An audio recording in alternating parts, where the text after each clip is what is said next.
Hello, everybody, and welcome back to the Chilluminati podcast, episode 229. As always, I'm one of your hosts, Mike Martin, joined by my two wonderful hosts out from sunny LA, Jesse and Alex. 229 and feeling fine. I feel like, should I stop counting the episode titles soon? You think at like episode 300 I should stop? No, I think there's something so mystical, so enjoyable about numbers going up every time we put out an episode. Don't you think? I mean, it's like a video game high score. Reliable, repetitive mantras. You know what I'm saying? There's something strengthening about listening to the intro. I just need to say we're reliable and repetitive, and that is our mantra. Our mantra is just, I'm just saying, like, you come in, you say the same thing at the beginning, it kind of like attunes us all in. We know the vibes. Yeah. Why mess with a good thing? Why? I like that thought. I'm that kind of guy too. Why mess with something that's working out pretty well? I've been having the same breakfast sandwich for 25 years. You know what I mean? Okay, spell out, what is the breakfast sandwich? Is it like a Monte Cristo? It's just the eggs. What? He'd be dead if for 25 years he ate a Monte Cristo every day. Every day, baby. Every day. He'd be dead. Quarter jar of jelly. I deep fry the whole thing and I put powdered sugar on it. Like, he'd be dead. Eighth of an ounce of powdered sugar. Speaking of food, though, last time it's been Thanksgiving since we got together, boys. How was your Thanksgiving? Oh, delicious. Right. Eat any cryptids? I made a delicious anchovy plate. Does that get you hype? Oh, God, no. I'm so glad I'm not your family. I went out with my parents. That was pretty good. Whoa. And we got like, just like, you know, we went to get a fancy turkey dinner out. I like that. And yeah, no cleaning. It was lovely. And they had like different multiple sides you could get. My parents and I strategized and we picked the 3 sides we wanted. So we each could get one for free. And then we had it on the table and it was great. I like the way you think. And then, family strategy at the dinner place. Yeah, and then we went back. We watched the dog show, which oh my God, is tradition. Of course. I guess of course you have to watch the dog show. John O'Hurley, national treasure. He looks a little puffy. I'm not trying to throw down with him or anything. He's looking great for his age, but voice of an angel. He sounds exactly the same as he did on Seinfeld. Yeah. Who'd he play on Seinfeld? Peterman. Yeah, Elaine's boss. Don't know who that is. Elaine's boss. Do you know who Elaine is? Okay. I've seen enough episodes to know who Elaine's boss is. What was the job supposed to be? It was supposed to be like it's a catalog. Right, but I'm trying to remember, like, who are they spoofing? I don't know. I don't know exactly what is the name of that company? The company that does the catalog all the time. I can't remember. The catalog company. The one that's like where they North Face. Pier 1 Imports or something. It's like not Pier 1. It's something like that. Though it's like they like There's import stuff version from all over the world. Yeah, not Urban Outfitters. What the hell is? Well, whatever the case may be, it's one of those, and it's very funny, Mathis. Mr. Peterman's holding it down at the dog show. Yeah, but he does the VO for dog show, and the dog show this year. Holy shit, guys! There was one dog, barely a dog. Some sort of rat with too much fur. A cryptid? And the man had to carry it out because if he let it walk for too long, it would get too tired and couldn't be a part of the dog show. I was like, this dog shouldn't exist. That's when the genetic breeding has to stop. It was so poofy, and he kept like trying to make it poofier for the judge. That dog won second place, dude. I was blown away. God damn. It's an Irish cryptid right there. I had a very Texas Thanksgiving. Fried turkey. A whole ass turkey, just getting a giant like. That's the way to do it. Who deep fried the turkey? My girlfriend's brother. Yo, that's a ballsy bro right there. I love that. Did he inject it? Yeah, they deep fried 3 turkeys because we had that many people over there. That's about right. A fuck ton of food at all times, and of course, football was on. So, oh yeah, sure. Very American, very Texas style Thanksgiving, but it was great. I'm glad you all had a good Thanksgiving. Thanksgiving is 100% American, so. I love Thanksgiving thanks to people on Patreon. Oh, nice. Thank you, patrons. Good segue, buddy. Good segue. Thank you to all the patrons. I want to give a big thanks to the people who get ad-free episodes. And I want to give a big thanks to everybody who gets their mini-sode every week that we upload with every episode that we do and listens regularly to the archive of many unlistened mini-sodes that they probably haven't heard if they're just signing up. And I want to say thank you to everybody who gets the video mini-sodes. Those are nice. And our brand new show, Rotten Popcorn, where Mathis you can't keep calling it brand new. That's like when the reopening sign has been outside a restaurant for 5 years, and you're faded. Like, come on, it's been over a year. You can't keep calling it brand new. The Spirit Halloween takeover wasp nest like cordyceps fungus takeover of a podcast. Rotten Popcorn. We're watching X-Files slowly. I don't know what the next thing is, but we're circling back, and then we're going to go back to X-Files, which Mathis has never seen. Amazing. How like am I like less than 1% of the way through with 4 episodes in? Yeah, there's 9 seasons. Actually, there's 11 seasons now. I keep thinking there's 7 seasons. It's 11 seasons. Mathis, I'll be with you. I'll be real with you. A lot of those final seasons, unimportant. Dude, don't say that. It's still good. It's good. It's true. Is it like The Office? No, but you know what? It comes back. Season 7 is like the real final season of The Office, and 8 and 9 are just like extra because they make money. Dude, it feels the exact same way. It feels the same way. But it comes back.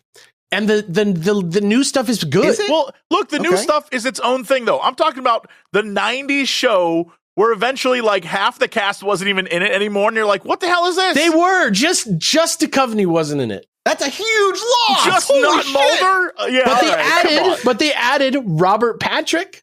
Doesn't matter.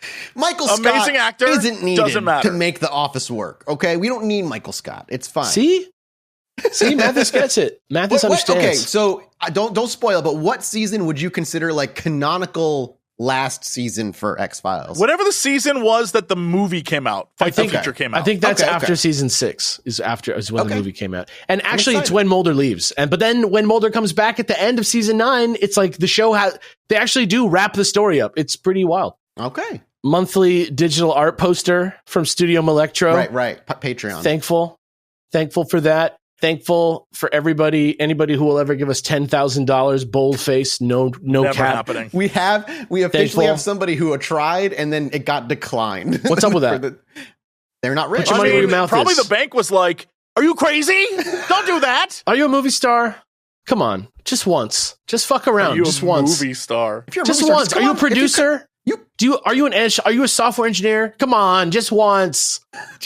Just once. We'd be so thankful. You might be able to pay Just off our once student is too loans. much. Come on, Please. I will only accept it from someone who has proven to have too much damn money.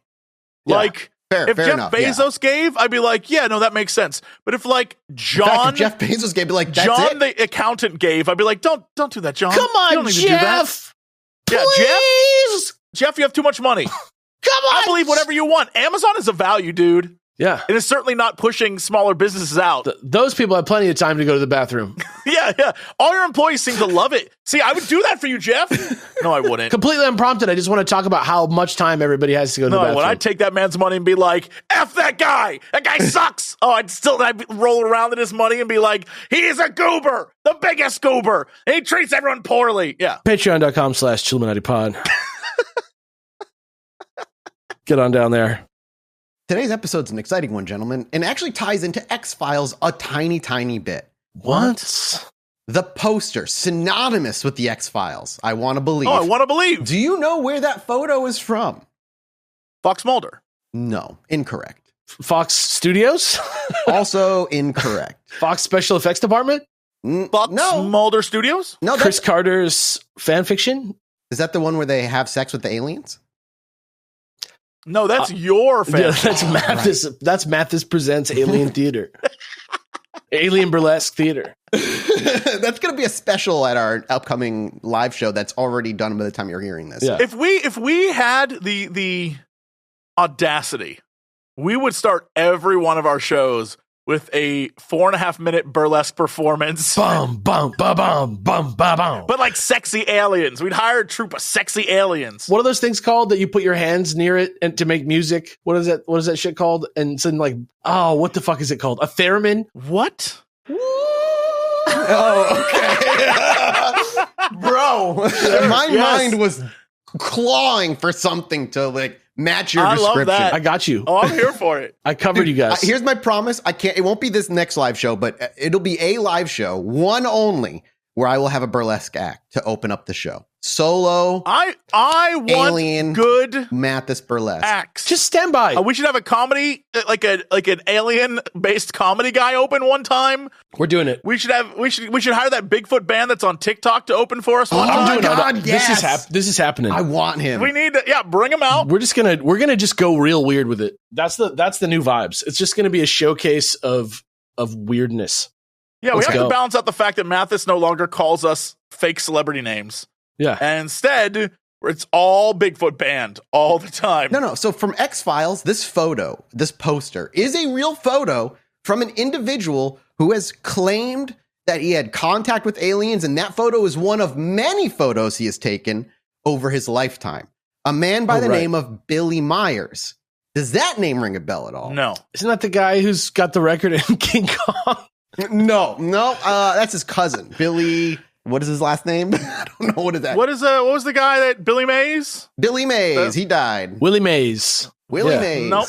Nope. No, Willie don't think it's Scott him. from Temple of Doom. No. So this guy, and Billy Meier, who's going to be kind of the focus of today's episode, is our link to a previous episode, one that we all love.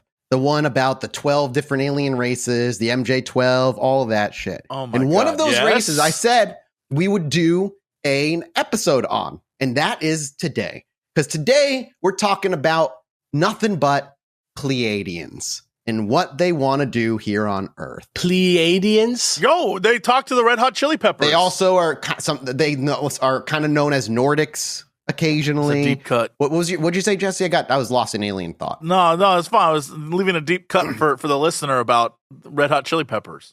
Oh, okay. I don't Deep really cut. listen to music. Like 3 people out there will be like, "Damn, that's lyrics to a song, bro." And I'll feel really good about it. Pleiadians already just sounds like the name of a EP by the Red Hot Chili Peppers. Not Pleiadians. Pleiadians. Pleiadians. Yeah. From Fair the enough. Pleiades Network. It's Mathis's book, Please Aliens. Yeah. Almost done with that one. I was working on the last page last night, and I don't know what happened. I blacked out, and everything was a mess when I woke up. So the Pleiadians specifically are also known as the Nordics, as we've talked about briefly, tall whites, etc., etc. And everything we really know about the Pleiadians, at least initially, comes from one man, Billy Meier. And so when we talk today, it's basically from all of his books. I did not read all of his books. I'm so sorry, but there are a ton of them. And everything we're going to say today is going to sound kind of fucking crazy because it might be. Tight. But I'm kind of putting it out there like, Jesse, you have to take your pants off and enter Crazy Town for just today and just go along for the ride. And I know you're sneezing out. You're sneezing off all the I'm bullshit. allergic to this insanity. Because I'm not going to sit here and try and tear apart this man's accounts because it would take 9 episodes. We're just going to talk about the majority of what he tells us about these creatures, what they want from us, and why they're so important to the Majestic 12, or like the 12 alien races. Does that sound good? You guys buckled in? I'm more than buckled. I'm excited. prepped. This is gonna be fun. All right, good. I'm double buckled. You know, like how pilots have like an X buckle on both ways. Yeah, I got that on. Yeah. That's what you got on, Double Jesse. bucked. Are you buckled up? Or are you free balling like I'm no X-buckled. buckles? I'm buckled. So, Okay. just for the record, are we Cross-buckled. talking about a specific Pleiades thing, or just because the Pleiades aren't? It's not like a planet Yeah, to start. or a sun. It's like a huge cluster of shit. In the, 400 in the million universe. light years away, I believe, from us. Something along those lines. Yeah, so I mean, like in theory, yeah, there 100% could be something living there that I don't know if it's a Nordic man, but it's so big and there's so many stars and so many, like, yeah, I guess in theory, sure. So Yeah, I'm but in. Let's go. They're visiting Earth, man. They're talking to us, man, with a very important message. In the Chronicles of Human Extraterrestrial Relations, there are a few chapters that are as weird and eyebrow-raising as the inaugural appearance of the Pleiadians.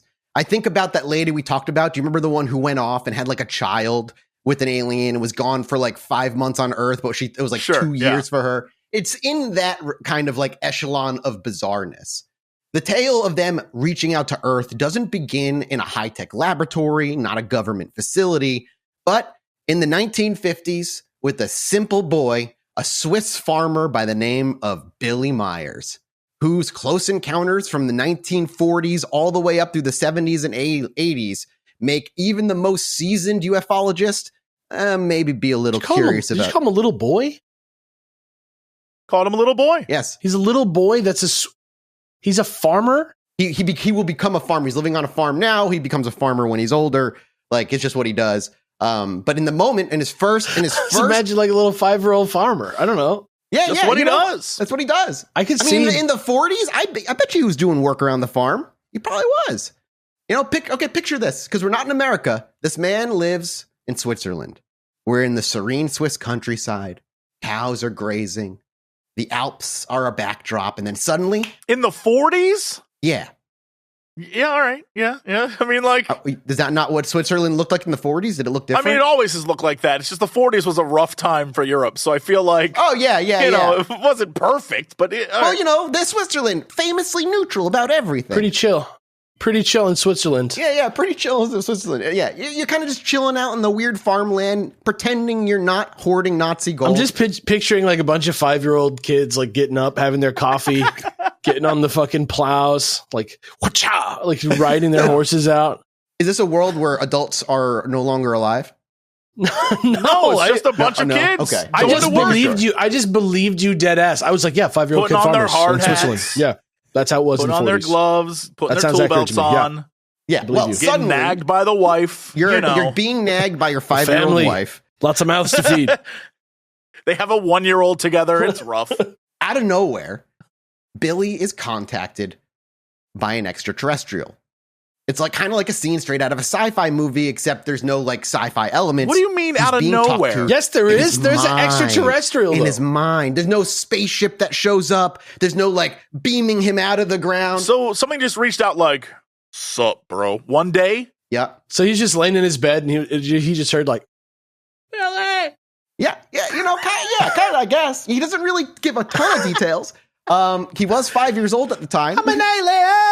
An alien's outside throwing rocks at his window. Open up! Billy. Hey, open up! Everybody's space. The aliens are back. Billy, it's me! Have you heard of the Pleiadians, Billy? You're actually going to get some Billy! Pleiadian names here in a minute. What do you think a Pleiadian name kind of sounds like? Do you think it's like Glip Glop or... I think it's like Elvish. I think it's like Laflololian. Ooh, I like it. Hold on. Laflolius. Flololius. Hold on, I got this. Flololius. Nordic name generator. Here we go. Okay. Asketil. Dude. Steinard. Björg. Okay. Bodil. Boat dole? Bodil. B-O-D-I-L. Bodil. It means remedy. Love it. Oh, nice. Love it. So we got Elven and the Swedish, you said? Nordic? No, just old Norse names. like Viking sounding gods names. and stuff. Yeah. Well, let's start with the extraordinary and oddly conveniently unverifiable first encounter that Billy Meier claims to have had with this extraterrestrial species. Billy! Contacting you from the other galaxy! Billy, it's me, Bodil! Bodil! The Nordic! It's Lothlorien, Billy! Lothlorien? What do these aliens want, dude? What do they want? Why are they calling this 5-year-old from so far away? Billy, harvest is coming! Prepare your threshers! Thank you to Aura Frames for sponsoring today's video. Do you remember your first holiday ever? Yeah, probably not, but I bet your parents probably do, and they have the pictures to prove it. I know mine is permanently on VHS in my mom's house somewhere, and I've seen it plenty of times. I really, really love those inflatable, like, animals I got. And most families, and probably yours, have a bunch of pictures to prove it for you, too. But even if they have 1 or 2 on the wall, there's a ton they haven't seen in years. And you can put all of those amazing childhood Christmas photos in a place where your parents can actually see them with an Aura digital frame. I recently gave one to my dad as a thank you for watching my pets while I went on a little trip out to Florida, and I'll tell you it's filled with grandkid pictures now, basically my nieces and nephews. Yeah, that's all that's on there. You'd think my dad would put a picture of me on there, all proud, smiling in front of a microphone because I don't exist anywhere else. But no, it's all just my nieces and nephews. Love you too, Dad. I've got one in my house, though, and I absolutely love it. There's a reason that Aura Frames was named the #1 digital frame by Wirecutter, The Strategist, and Wired. And it doesn't have to be just your pictures. In the app, you can add other members so your siblings and cousins, friends, or whoever can all upload their own photos that will be on your frame. There's unlimited storage, so you don't even have to fight over how much is on there. So go ahead and give the perfect gift this holiday season by visiting auraframes.com. today and get $30 off their best-selling frames with code CHILL. These frames sell out super quickly though, especially in the holiday season, so if you really do want one, go get yours before they're gone. That's auraframes.com with promo code CHILL for $30 off their best-selling frames. Terms and conditions apply. Thank you to Aura Frames for sponsoring today's video.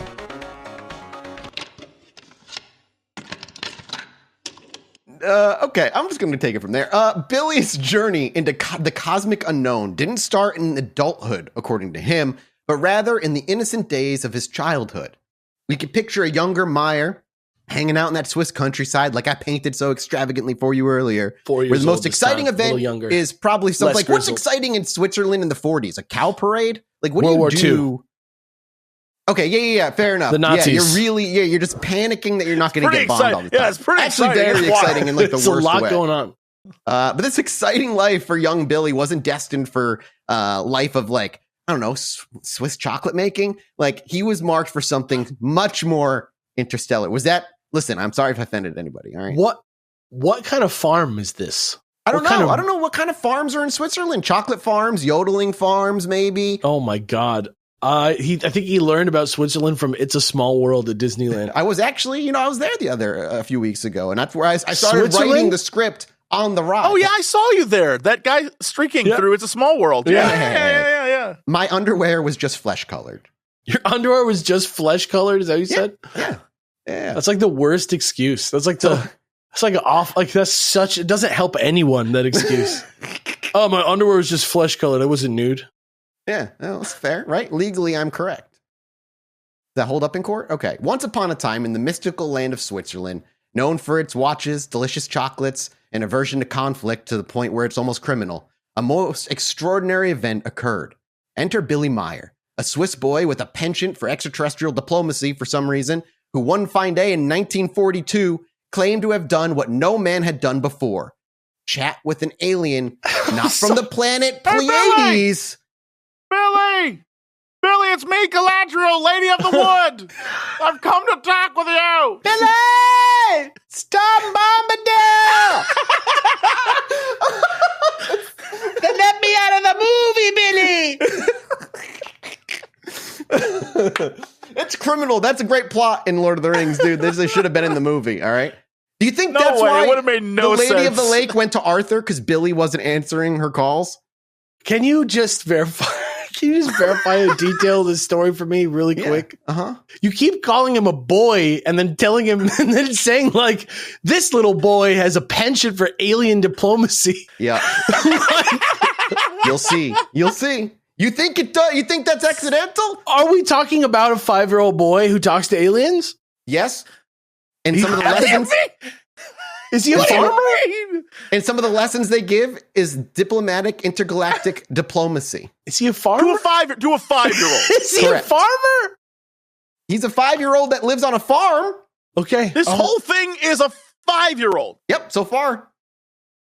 Sure. All right. You know what? Sure. Thank you. Exactly. Damn right. And Yeah, who that's- would lie? Not a 5-year-old. That's the story. And Exactly. That's exactly correct. Patreon.com/Chilluminati Yeah. So the story begins with a 5-year-old Meier encountering not a Pleiadian at first, but a Plejaran, which is actually just one star over. And their name was, Plejaran. Plejaren. Are they the ones that are like Fo Solo Roko? Nope. Svath. Svath. That's his name. Svath. Kind of sounds like you sneeze. That sounds like a character from the fake Mortal Kombat fighting game that I made up on a couple pieces of printer paper when I was 12 years old. Sfath. Svath. Svath. That sounds like if Wolverine sliced his claws through 2,000 sheets of paper. Yeah, this Plejaran named Svath apparently was an extraterrestrial who had an apparent keen interest in Swiss kindergartners. Svath, whose name sounds suspiciously kind of like a typo, was described as a wise old alien, kind of like a Yoda of the system he was from. He imparted knowledge and wisdom to young Billy, covering topics that would make even the most seasoned philosopher scratch their head. Their sessions were like extracurricular activities, but with a tutor from another star system. And this individual named Svath tutored him for 11 years. For 11 years, Billy was being taught by Svath, covering everything from the secrets of the universe to presumably tips on intergalactic diplomacy, seeing as that he talks about the Intergalactic Council later on. One can only imagine a real governing body of actual aliens. Yeah. Mm-hmm. Okay.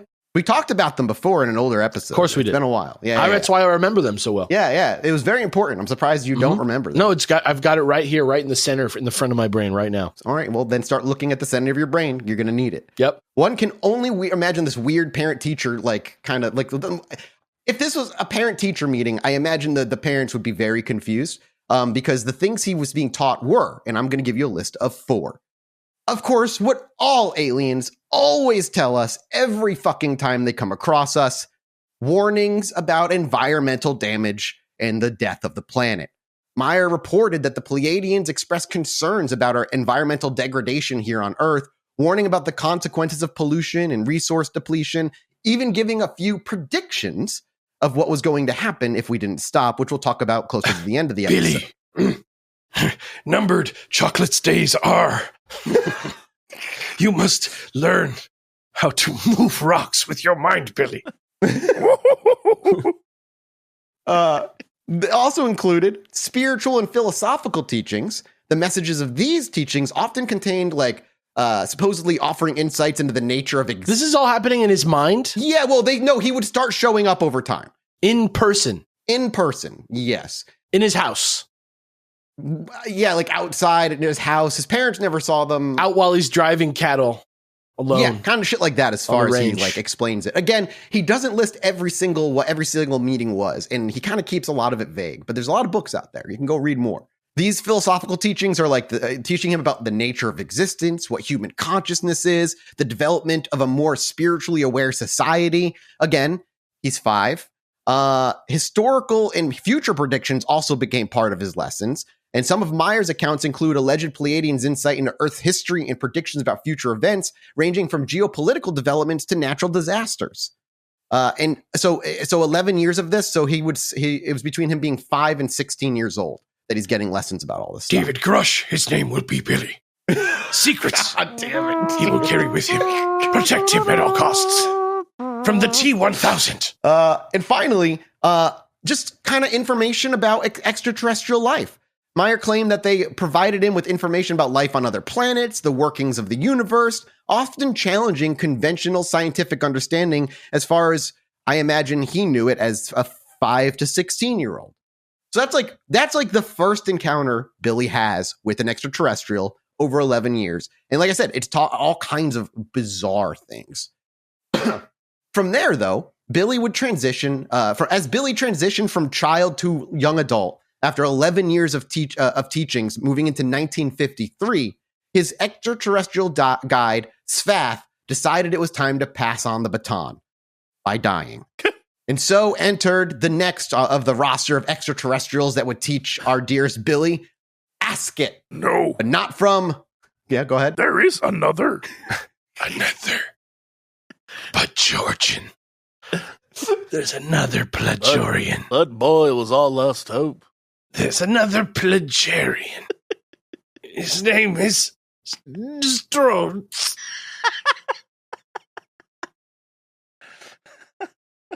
This is Do all you think at the end for real, guys. of this story, all 3 of them will be standing together watching us do a podcast on them? They're going to be like, so much philosophy we taught them. I hope they protect David Grush in the future. I'm trying my best, man. I'm trying. It doesn't help when he goes on Joe Rogan. Joe Rogan. Grush will visit. Protect him. Agents of the enemy are all around. Yeah, again, and so the next character enters, Asket, but they're not from the same planet that Svath was. In fact, they're not even from the same universe. Fuck off. They're from the Doll universe, and for some reason, Asket, too, looks sort of like a Nordic goddess with blonde hair, blue eyes, pale skin, and the wisdom of an ancient sage. How old was he when she showed up? 1953, he's 16. Yeah, all right. That checks out. That checks out. That he's like, yes, the next one that shows up, huge knockers, blonde, bombshell. I remember her. She was so horny. She was always so touchy. I was always like, babe, please. No, I'm trying to learn about the Prejorans. She tried to take me away from my wife of 11 years. We had 3 kids together. I couldn't leave her. At this point, I was a scholar. So I guess he is entering into manhood, and it is more than one way. And as we continue our journey through Billy Meier's fantastical universe as it develops and grows deeper, we find ourselves with the second person deep in the midst of his adventures with Asket, not just being your run-of-the-mill extraterrestrial encounters, but now we're starting to look at things that are epic in narrative and make regular UFO stories look like mundane nonsense compared to the adventures he'd have with her. This is just like totally non-witnessed. This is just like... okay. So we have some pictures. Photographs. Yeah. And then one of them ended up in the X-Files. Yeah, one of them ends up in the X-Files. You are correct. Exactly. Can I just do a quick sidebar really quick before we move on? Yeah. Do you guys know what I'm talking about when I say there's a part of the opening of the X-Files that it's like Donald Trump's face screaming? You pointed it out to us when we watched it. That's not what it looks like at all, though. Guys, don't say just that. go back. It's blue, if that helps. It's like... But it's the one where it's like, goes like... Yeah, it's like, it like stretches. It's like, yeah! We're not even recording our faces, so nobody is seeing what you're doing. You will, though. If you've seen X-Files, you know exactly... When you watch it, you'll be like, stretch face. If you've seen X-Files, you know exactly what motherfucker I'm talking about. Just think about that next time you look at it. According to Billy Meier, his jaunts with Asket weren't limited to mere interplanetary and galactic education. It involved sightseeing. And no, they were not just sightseeing to other planets. We're talking full-blown fucking excursions Wibbledy-wobbledy, timey-wimey TARDIS. Across time and space. This man got to start time traveling as a teenager. Imagine like being 16 and like hopping between eras like a cosmic tourist. I feel like that'd be kind of fucking cool. Witnessing historical events and shit. I think the entire United Kingdom is with you on that. Every Christmas, every New Year's, all the time. I mean, fair. It's almost like a special time on British television for some reason. Exactly. Yeah, but apparently also this time travel did not cause any butterfly effect, no sort of fractured timeline, or as far as we understand. Like that wasn't part of it. Asket played both the role of tour guide and history teacher for Meier during this time, supposedly revealed to Meier the quote-unquote true history of Earth, a history that would have conventional scholars probably spitting their coffee out. And from the secrets of ancient civilization like Atlantis, remember that episode, boys, to the hidden influences of extraterrestrials in human affairs, Asket's revelations were like history lessons on steroids with a pinch of cosmic wonder. It's fucking crazy shit. And here's a list of some claims we're going to go through. These claims are a mixture of alternative history, conspiracy theories, and elements typical of New Age and UFO folklore. And here are some of the key elements from Meier's descriptions of the true history of Earth that was supposedly revealed by Asket. First and foremost, ancient civilizations and extraterrestrial influence. Obviously, Meier claimed that Asket provided insights into the history of ancient civilizations, such as Atlantis and Lemuria, and according to these claims, these civilizations were highly advanced and had contact with extraterrestrial beings, which significantly influenced their development. Now, I want to also branch from that and say, a lot of what people say about Pleiadians right now say that Pleiadians were actually speaking to Sumerians in ancient times. However, through everything I've seen, Billy Meier never claimed that. Sumerians were never brought up. And the earliest I can find Sumerians being linked to Pleiadians is like 2019, 2018 era. It more seems like the ancient alien theory kind of globbed onto Pleiadians. So the closest this comes to real history is Atlantis. How dare you? This is all real history. The closest thing to like something. You saying the closest is Atlantis? Real history? All of that is insane. No. The closest thing that the closest thing this touches that is another possibly not real thing could be mentioned in a history book. Maybe is Atlantis. Yeah, sure. Sweet. Close enough. That's all we got. Really. It's just lucky that it's rough because if it was like Rome, right? Like you'd be able to go back and look at their records and find that they did this, but because it's this one group that the entire civilization vanished. Yeah. It's frustrating because now, because of that coincidence, you can't Coincidence. You can't check their records. You know what I mean? But luckily, we can check Meier's records because the man took pictures of dinosaurs. So don't worry, I've got pictures for you in a minute. What? Exactly. Hidden historical events were also on the lesson plan. Meier talks about how Asket included and taught him about the idea that many significant historical events throughout our own history have been influenced or indirectly or directly by extraterrestrial interventions, suggesting that history known to mainstream academia is either incomplete or entirely incorrect. Technology and cultural advances were also part of the lesson plan. The advancement of human civilizations, according to Meier's claims, was greatly aided by technology and knowledge imparted by extraterrestrial visitors. So the reason we advance so quickly is because aliens lended us our technology. Like the internet was kind of given to us by aliens, you know? Like we didn't figure internet out. That was so the aliens are evil, is what you're saying. Al Gore is an alien, is what you're saying. Alien. Yeah, right. Yeah. Well, because Pleiadians kind of sit on the opposite side of the Greys, who are evil in this universe. Keep in mind, the Greys are the ones who are kind of manipulating us, trying to like farm us for our energy and our seed. They're not very good. And the Pleiadians are on the other side of that, trying to like uplift us on a spiritual level. In fact, spiritual evolution was also a key part in the true history education that he would get of our planet, which includes the idea of spiritual evolution and guidance provided by what else? Extraterrestrial beings, with a focus on the development of human consciousness and a full spiritual understanding. Asket would go on to say that love isn't a feeling towards somebody, it's an understanding of existence. So like what we know as love isn't what love truly is. And we'll talk a little bit more about some quotes in a little bit. Lastly, of course, global conspiracies. Meier's accounts also touched on the theme of global conspiracies, suggesting that certain knowledge about extraterrestrial influence in ancient civilizations has been deliberately hidden from the public by powerful groups like the military-industrial complex and so on. The the group that is the military-industrial complex? One of the groups hiding the shit, like NASA is another one, obviously. All world governments, obviously. We don't have the time. We can't dive deep into this particular claim because we have to talk more about the other lessons he got, because he also got to visit this parallel universe that this Asket is from.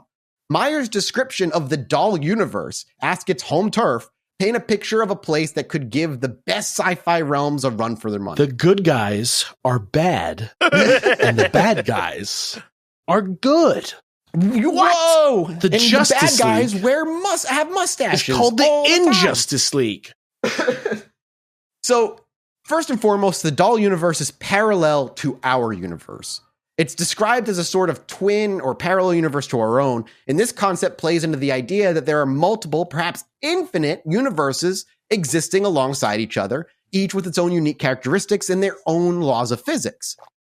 There's also the advanced civilizations that Meier claimed that the doll universe is home to, highly advanced civilizations, far more technology, and spiritually developed than anyone on Earth.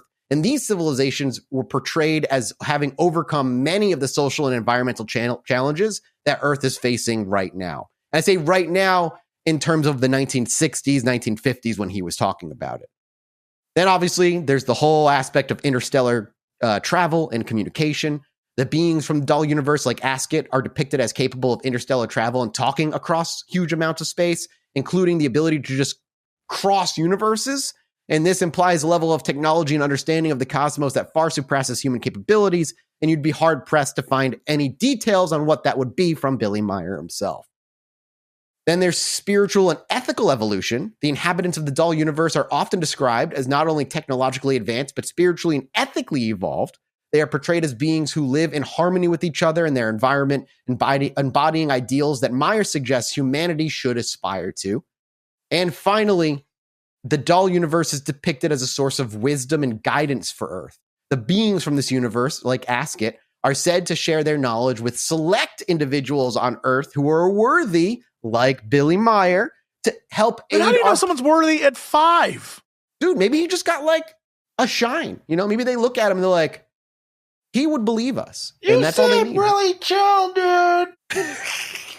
You seem fucking chill. Seriously, you seem cool. Want to come to our planet? I know a cool party.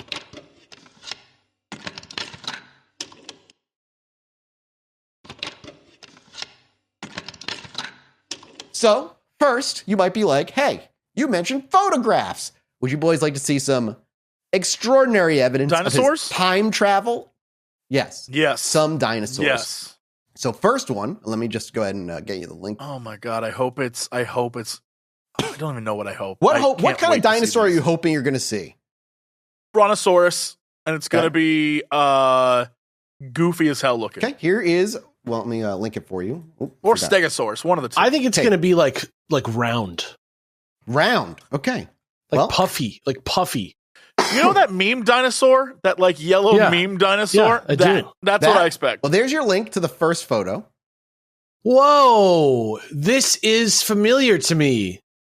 I've seen this. I'm not surprised that you may have seen these photos. You just not knowing where they. So it's a pterodactyl? It's a pterodactyl. It looks like a pterodactyl eating like a snake or something. I mean, yeah, it looks like it's flying. It's. Can you describe it for everybody? Like who's out there? Like, what does it look like? It's pretty blurry. It looks like what it has the quality of is like a transparency being projected onto a wall or onto a whiteboard, like onto a projector screen.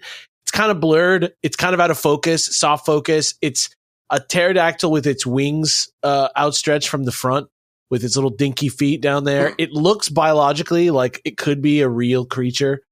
Like just at a glance, how detailed it is. Like obviously it's a dinosaur, so my better sense is telling me it's not real, but like it looks realistic, I would say. It looks biologically believable. I would say that it has all the signs of being a pterodactyl that we know from being a pterodactyl. Like if you saw this, you would immediately recognize it as a pterodactyl. It looks like a textbook illustration, like a realistic depiction. It even has every toy that's ever been created that's a pterodactyl looks like this. That pose. Two more dinosaur. Yeah. 3 more dinosaur photos for you. This next one. Okay. This one's more like I think it's supposed to be a brontosaurus. No, this one looks like the dinosaur by the side of the freeway on the 60 or whatever. Yeah, this looks like a giant styrofoam beast. We'll have these in the show notes for you guys, by the way. Don't worry. So here's the thing about this one. It has dinosaur-esque vibes, but also man hands. Human arms, like a soda jerk from a parlor from the 1920s. I can almost see his like vest and pocket watch. Yeah. Okay. But then he just has dinosaur back. Like the back body of a horse, the hands of a man, and then a giant, way too thick neck. The neck the size of its body. It looks like an iguanodon busting a Yoda on a like soda fountain jerk from like 1912. It also has the exact same vibe as like this, where it's just like a hand in a sock kind of thing. Where it's like, blah, blah, blah, blah.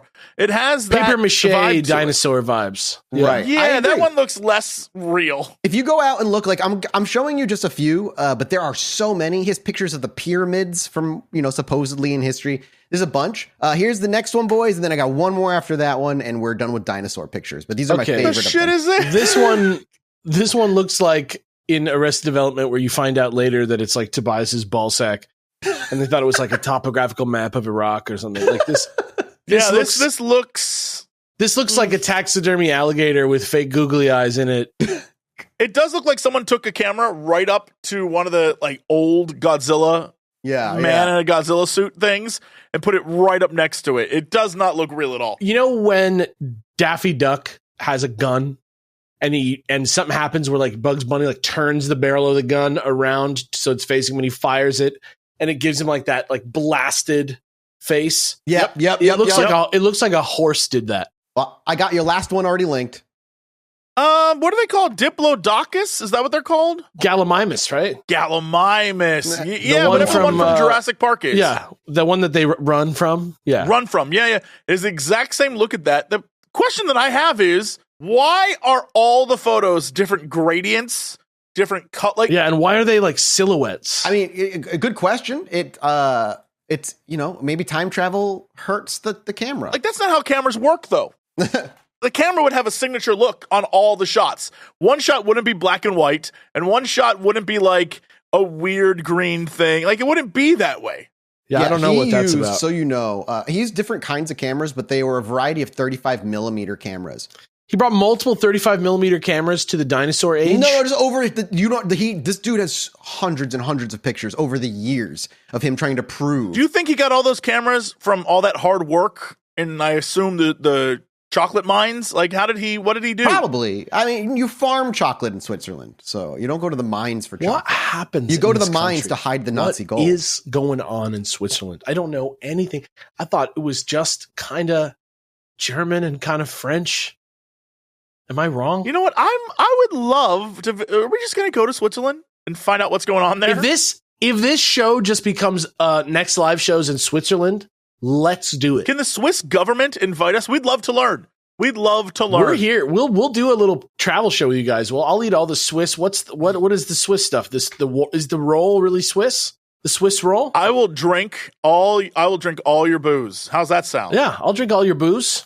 Oh, you can invite all your like heavy drinkers out with us, and they can outdrink me, and I'll be like, "Oh, you beat America again." I'm sure you that sounds good. I'm sure there's some pork. I'm sure there's some kind of pork dish. Oh yeah. You think there's somebody named Bjork? Swiss ham. Now we're just like, what if we just got some? You guys want to go to Swiss Chalet? Well, we have to continue because the education of Billy Meier only changes hands again after a few years. The education of Billy Meier. Asket was done, and now a proper Pleiadian finally steps in. The first real Pleiadian that actually speaks to Billy Meier, if you believe that the first person who spoke to him was a Plejoran, and this next person was from a parallel universe. This Pleiadian's name was Samjase.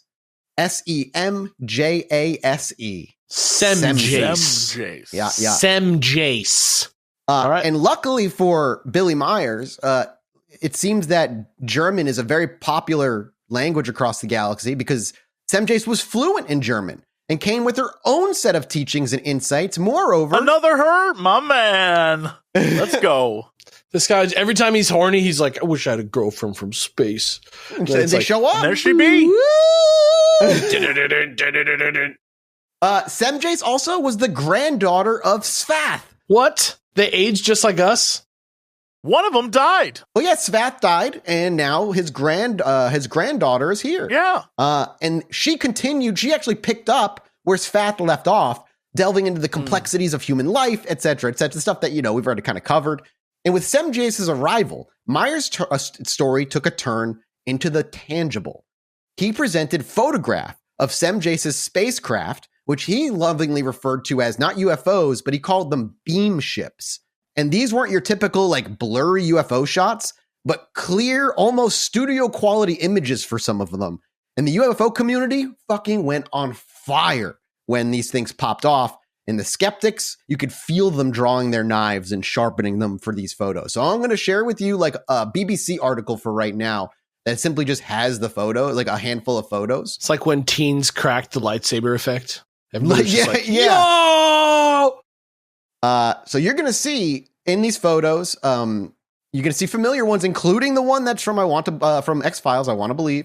It should be in here. If not, I can find it elsewhere. I have a bucket of these photos. But these are a handful of these photos that he took. Yeah, I mean, they look pretty good. They're like kind of like quiet landscape shots, really wide shots. The one from X-Files is here. I see it right here. It's like centered in the shot. They look great. I think he's throwing hubcaps in the air, though. It's very possible. I will say, I'm impressed that it's all the exact same camera. It looks legit, but I think Alex is right. Just based on angle and size, it's clearly closer to the ground than it appears to be. Sure. The way he is compared to where the aliens are and like the way the shots are framed, it's like really conveniently the exact right way for that optical illusion to exist if it were closer to the camera.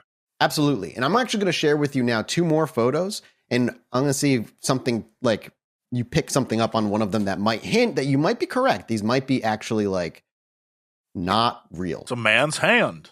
Yeah, it's just a dude's hand in camera. There's not a lot of looking involved. All right, so the first one. All right, let's see. Okay. This one looks a little bit See, nice. What I'm talking about when it comes to like clear, almost studio quality like photos. It is clear, almost studio quality. You're exactly right. This looks good. I'm actually going to give you 3 total. It looks like Flash Gordon. It's a little extra, yeah. Absolutely. Yeah. Then you have this one, and then the last one, and the last one is the one that has something you might notice. Another one that looks just like really excellent, almost like surreal. You know, Bliss. Yeah. The like Windows backdrop, Bliss. That's what this looks like. This, I mean, the thing about these UFOs is it seems like there's extra It's not just a saucer. No, you there's can like see little the details. Bulbs on them, and Which like does little fit some descriptions of UFOs in the from others. I mean, it's interesting. So this last one, I'm going to just say it in one way, great, because we're looking at the light peeking over the UFO and stuff. Yeah. But I will point out that they look to be the same exact image. The two UFOs look to be the same exact thing. I will say, and through multiple different people going through these photos, like that, none of them have been found to be doctored. Doesn't mean they weren't faked in camera at the time, but there wasn't any post not seemingly done on these photos. Yeah.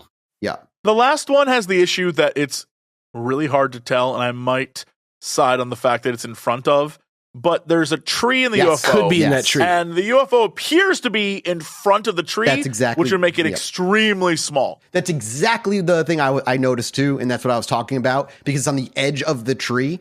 But it does look like it's pretty clearly sitting in front of the tree, which would make this thing tiny as shit. And here's the thing, if you said it's behind the tree, then, which I guess you could say because the tree, it's backlit, so the tree and the UFO are dark. Yeah, it's Even true. if it was behind the tree, it would only be slightly bigger. It wouldn't be a huge UFO. It would be like, I don't know, 5 feet bigger.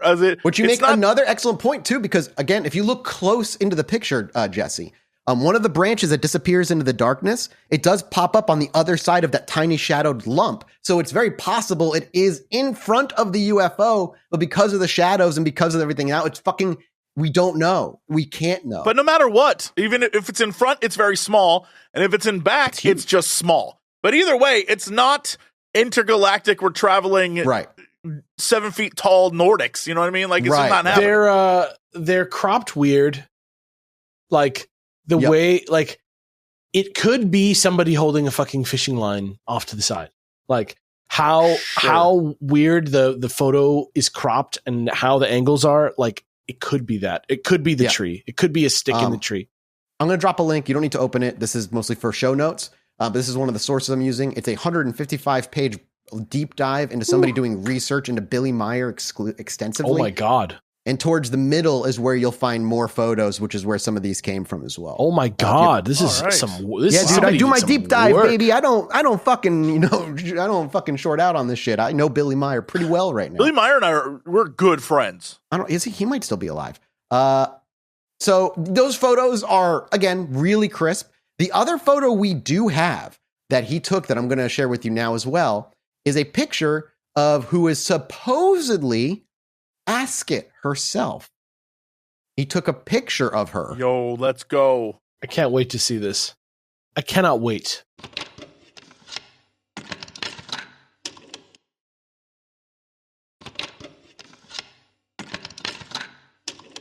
Heidi in space.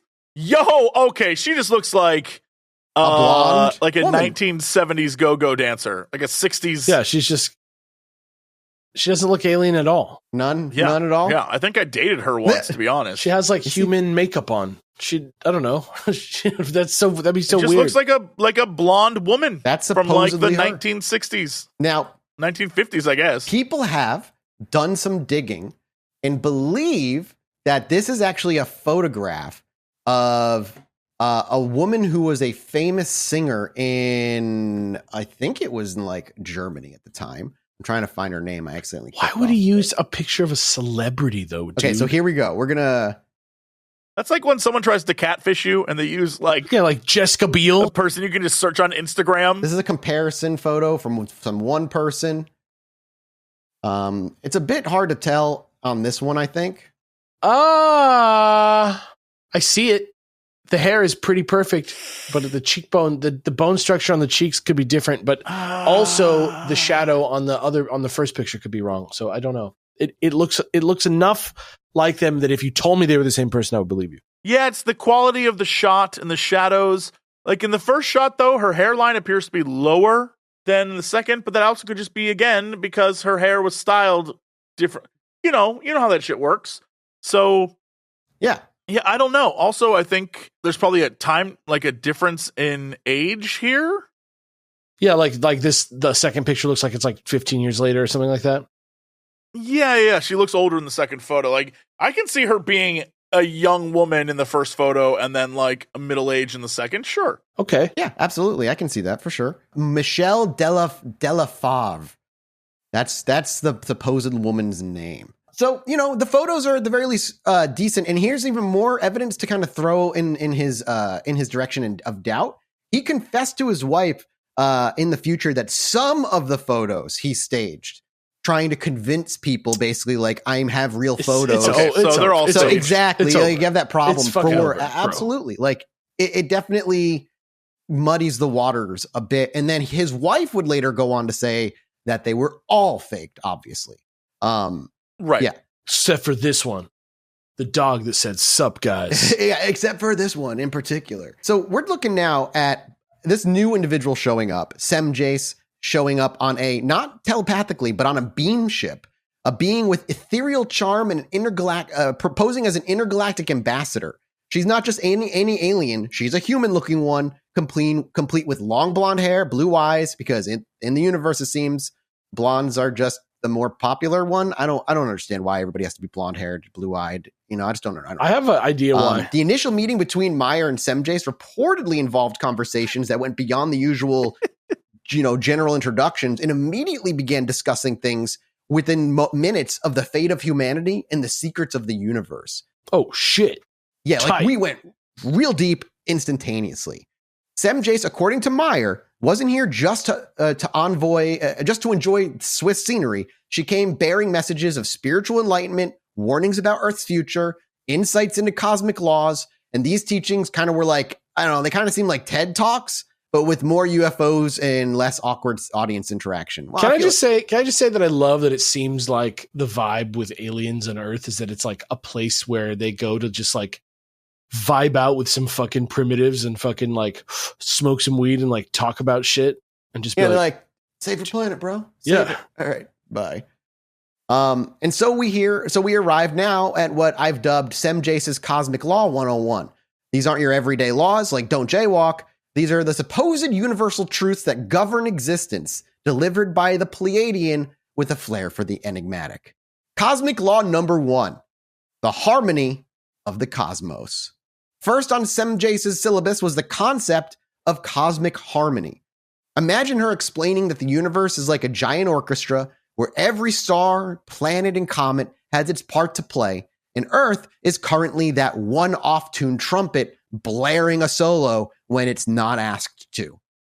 According to Samjase, through Meier, this harmony is not just a physical balance, but a spiritual one, where beings must live in synchrony with the universe's vibrations. Tight. Like cosmic yoga. Tight. Right? We can feel that, right? Tight. About aliens now, maybe something carries through. Cosmic Law number 2. Let's do some dabs, aliens. Come on. The power of thought. Next up, the power of thought that Samjase purportedly emphasized, that thoughts are not just fleeting brain sparks, but powerful energies that can shape reality itself. Kind of stuff like that reminds me of The Secret. That idea that you can change your reality. Chaos magic is very similar in that way. It's the kind of stuff that's supposed to like makes you think twice about daydreaming in a meeting and like accidentally creating inadvertent crazy realities because your thoughts are just real. But it didn't seem like Billy Meier fully fucking understood what that meant. And he couldn't really provide many examples as to how to harness that in our everyday lives. Then you have Cosmic Law number 3, which just seems like a kind of law of physics. The law of cause and effect. Samjase's crash course in cosmic law wouldn't be complete without the classic cause and effect lesson. This is the universe's way, according to her, of saying, like, quote, Every action has a reaction, so maybe think twice before you decide to invent that AI-powered toaster. And like, basically just watch out for technology. Technology might get away from you. Whatever you do is going to have an impact for good or bad. Don't be short-sighted. A big one in Samjase's teachings was the evolution of consciousness. She allegedly described a path for humanity to evolve beyond our physical limitations, achieving higher states of being. It's like a spiritual upgrade, but without the need for a software patch. And here, I want to once again draw that line between Greys and Pleiadians in this particular lore of the universe. The Greys are the other side of things. They're all about technology. They're not about consciousness and raising your spirituality. It's about integrating technology, breeding more of their kind and just kind of being this like physical focused species. And the Pleiadians and other aliens out there are all about trying to like raise your vibrational levels, bro, and like meditate and see the higher realities that exist on top of you. Grow beyond your physical means, man. Yeah. Thank you. Yeah, thank you. I need something. I guess I'm going to let that hang. Jesse shaking his head extremely slowly at me. Yeah. We're so off the rails now. We're so completely off the rails, but it's the Pleiadians are the opposite side. It's where it all goes, though. Right. Every time. It's like. Do you think Pleiadians like Crunchreps? Supremes. Crunchwrap Supremes. Yeah. I think they do, but they like it with that spicy sauce instead of sour cream. Of course they do. Do you think they do like veggie meat though? Like black bean. Yeah, man. Yeah. They don't do meat at all. They don't try to fake it. Yeah, no, the black bean Crunchwrap's way to go. Yeah. I've got one last cosmic law for you. It's the interconnectedness of life, boys. Like the Force. Mm-hmm. Yes, exactly. Binds us. Yes, or the cosmic web that connects all Spider-Men. Madam Web I am, yes. Yeah, that movie looks so good. The interconnectedness of all life. Killed in Amazon, she was. A cosmic web that links every living being. This is the universe's way of reminding us that we're all in this together. Whether we're humans on Earth or Pleiadians cruising through the stars, we all part of the same family, man. Look, it's a solid message. Like, it's a good message. Yeah, absolutely. Doesn't mean it's real, but it's like a good message. I vibe with it. Yeah. Is that enough? I mean, it might be enough. Let's see. Let's see if you would take the next step because there's more. Oh, good. Once Meier shared all of Samjase's cosmic curriculum, it was like dropping a metaphysical bombshell into the pool of UFO lore and New Age spirituality around this time. They just ate it up. Everybody just... Some lapped up every word as if it were the nectar of the fucking gods, bro. While skeptics raised their eyebrows so high, they practically left their foreheads. Samjase's teachings delivered through Meier became a cocktail of inspiration for some and a source of never-ending eye rolls for the other. Damn. We could even say that Meier kind of created a little bit of a cult, but not one of the evil cults that ends in death, just one of those people who all join the same group and love aliens, I guess. They don't live in a giant complex. They don't it's not like any of the the one we talked about in Uganda, and then you've got what's his name who made everybody drink the Kool-Aid, not that shit. Everybody gets to live at their own homes. Yeah. Okay, I tried my best. Billy Meier's tales, particularly his interactions with Samjase, fostered a sort of cult following after this.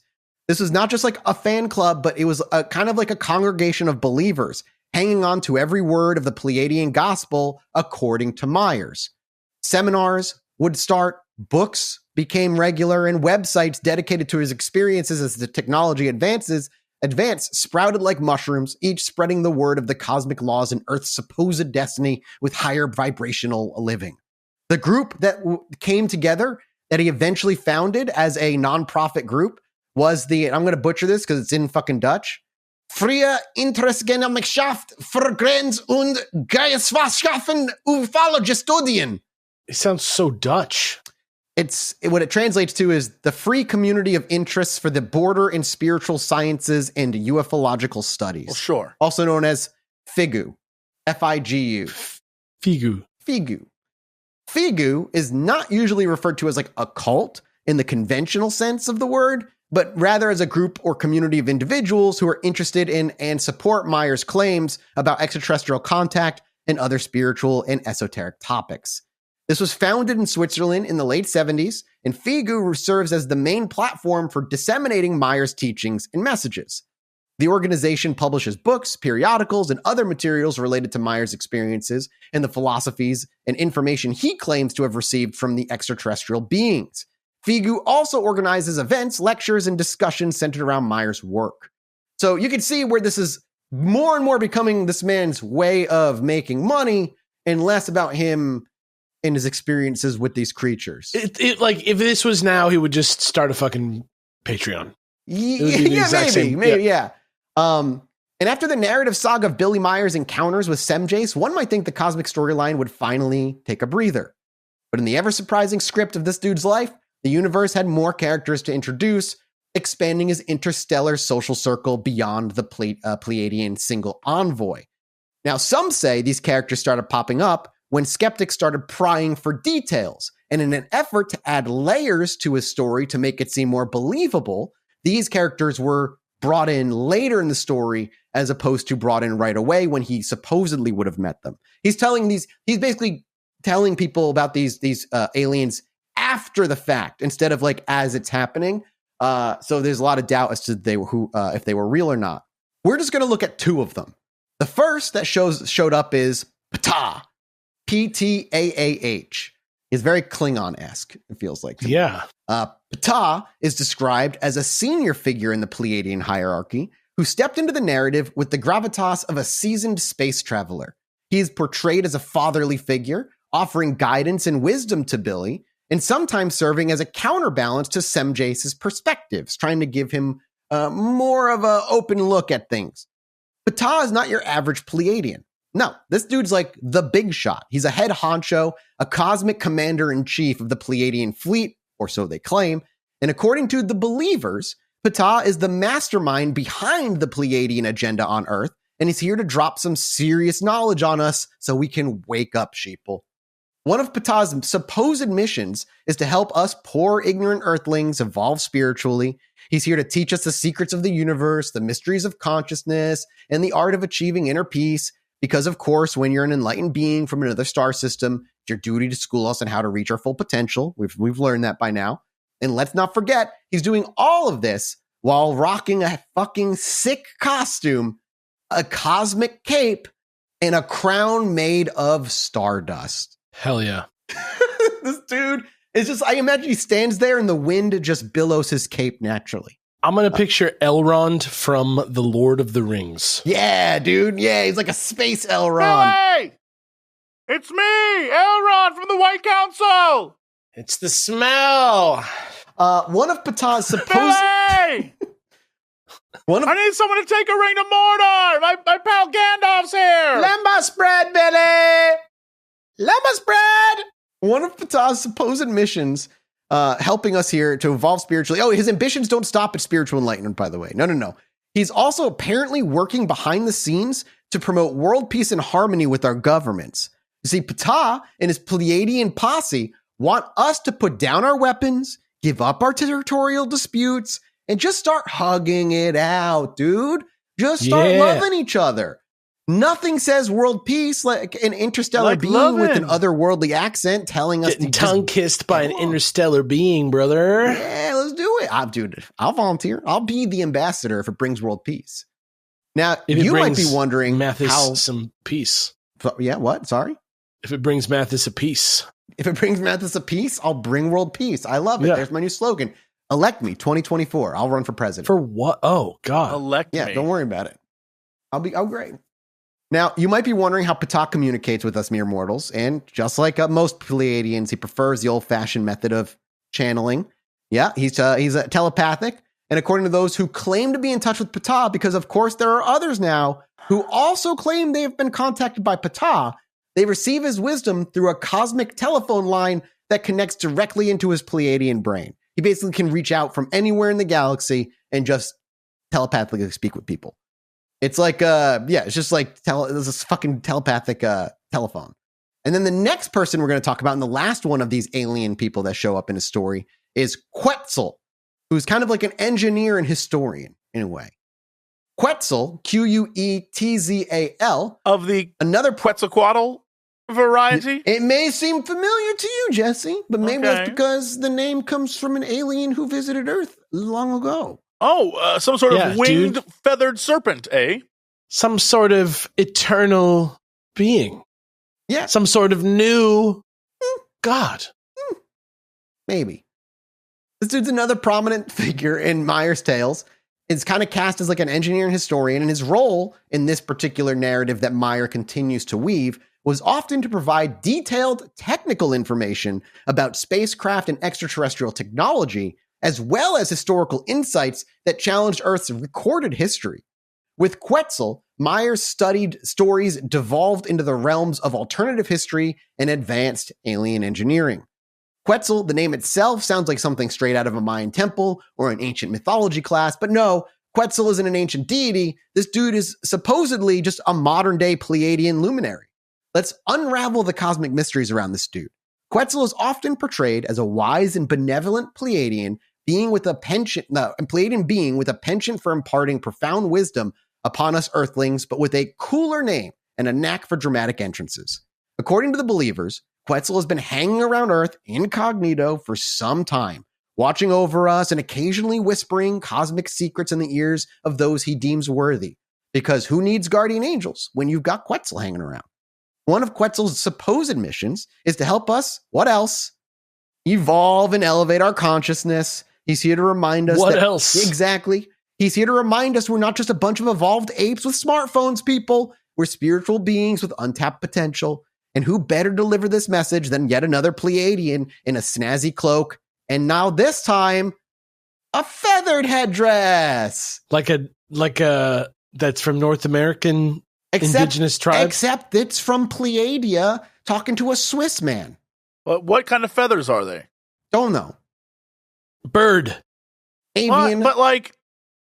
Bird version. Space feathers or well, he space went back to dinosaur feathers? times. Maybe he got these feathers from like dinosaurs. And as we know, Space there are actually bird. several dinosaurs that did have feathers. Here's the thing: it doesn't matter. Where them feathers come from? Big I don't space know. bird. Big I don't know. I'm sorry. Space bird, they come. There's still more to this dude. Quetzal is also he's also here to do what pretty much everybody else has been here to do: guide us toward peace and harmony. He wants, much like everybody else, put down our weapons, sign treaties with each other, stop So do they go fighting. back home and say they failed? Like, how did that work out? This guy's been here forever, and he's supposedly still on Earth, so he hasn't gone home yet. Because So clearly he's like he's just failed. embarrassed to go home.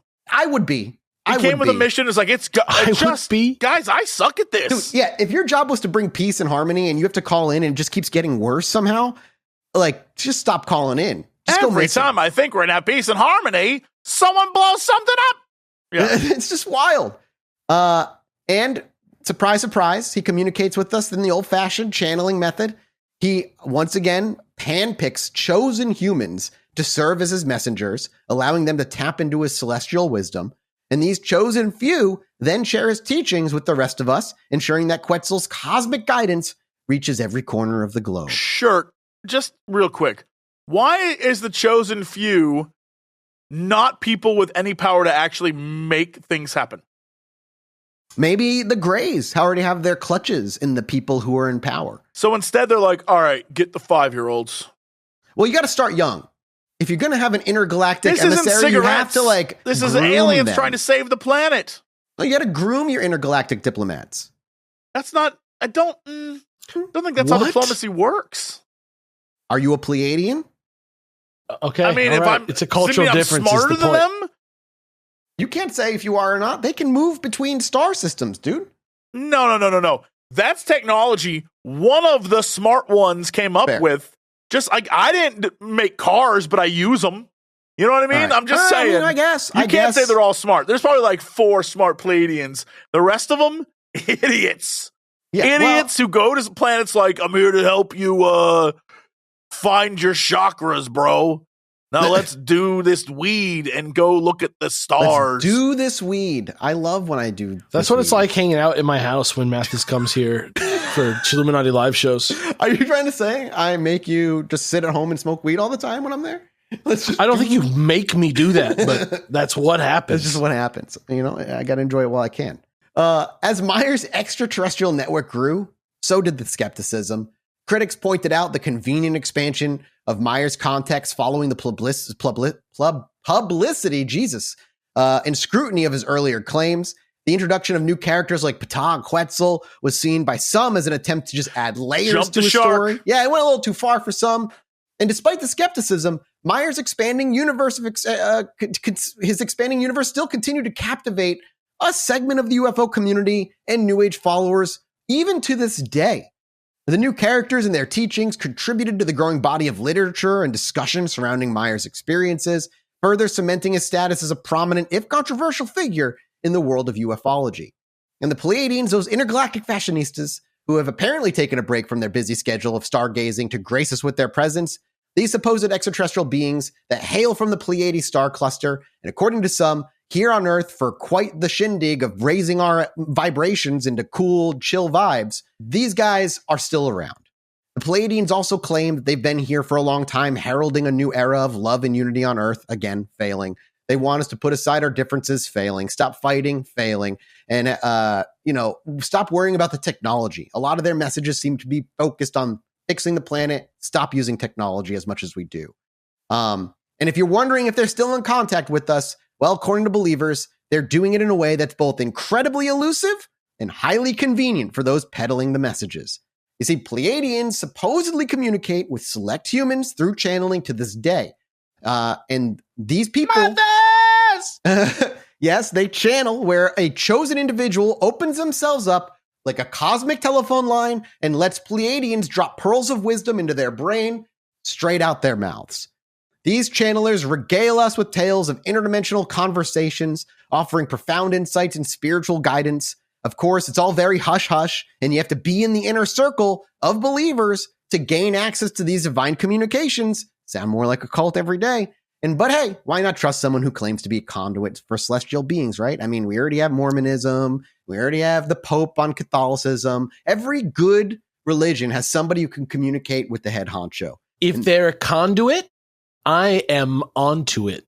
In conclusion, the Pleiadians are here to save us from ourselves, boys. Shower us with love and wisdom and wear outfits that look really cool even in the 70s.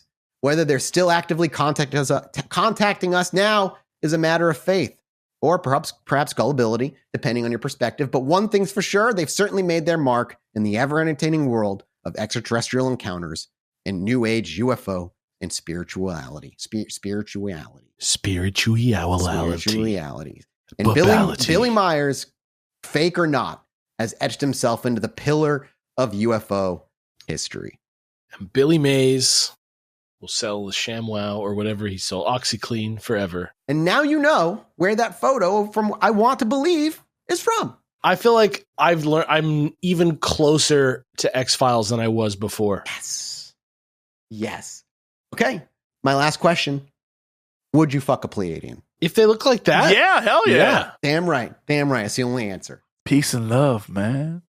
Oh man, did you have sex with Ringo Starr? Peace and love. Jesse. I'll finish up quick. I've got another date. Go give us a piece at patreon.com/ChilluminatiPod, everybody, where we're going to go do a mini-sode right now. I love that. Yeah. It's time for mini-sode. Appreciate your support. Thank you so much. We'll be back next week as always with another regular episode as well. Thank you, Jesse. Thank you, Alex. Thank you, me, for doing such a great job. And I'll see you next time. Thank you, me. Goodbye, everybody. Bye. Bye.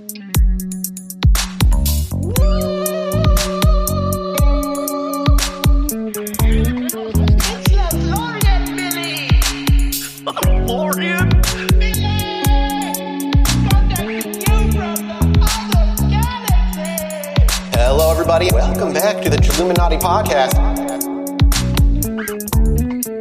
As always, I'm one of your hosts, Mike Martin, joined by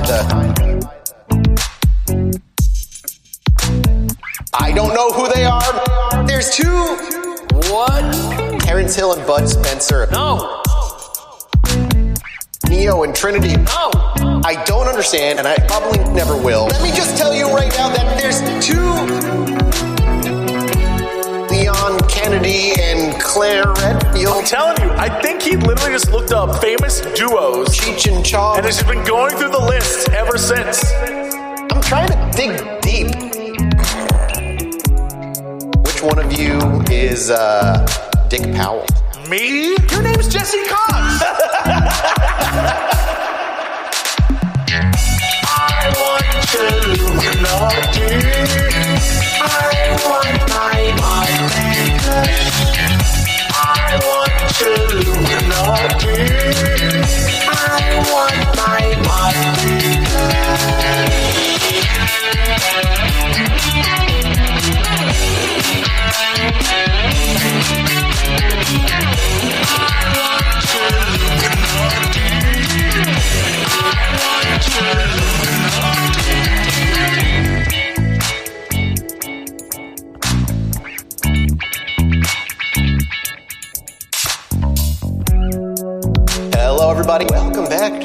Chilluminati podcast. As always, I'm one of your hosts, Mike Martin, joined by Alex and Jesse.